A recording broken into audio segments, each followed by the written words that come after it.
Sa kaugnay na balita, mainit na binabantayan ni Senator Risa Hontiveros ang kaso ng negosyanteng si Joseph C.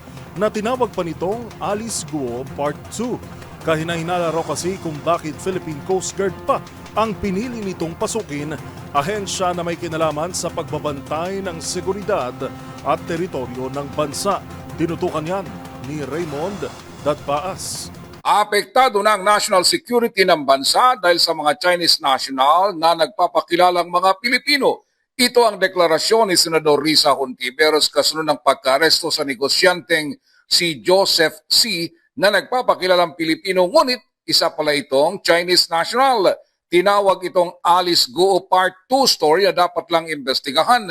Ayon kay Hontiveros, nakakaalarma na ito lalo't naging miyembro ng Philippine Coast Guard Auxiliary si C na may rangkong Commodore. Ikinababahala ng senador na kung bakit ang Coast Guard ang tinarget ni C upang siya ay mapabilang dahil ito ang ahensya na may direktang partisipasyon sa pagbabantay at pagdepensa sa teritoryo ng Pilipinas sa West Philippine Sea. Tiyak na napag-usapan dito ang tungkol sa national security na maaring ma-access ni C.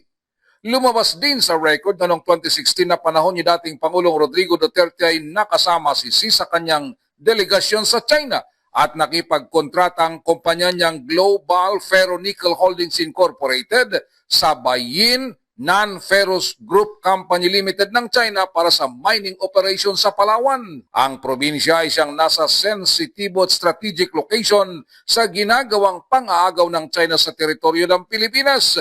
Para kay Hontiveros, dapat lang ungkatin kung paano nakakuha ng mga dokumento si C at nakapagrehistro bilang isang Pilipino na kompleto ng ID at pasaporte. Hindi lang ang mga ahensya ng pamahalaan ang napalusutan, kundi mismong soberanya ng bansa. Para sa MBC TV Network News, ito si Raymond Dadpaas ng DCRH, una sa Pilipinas, una sa Pilipino.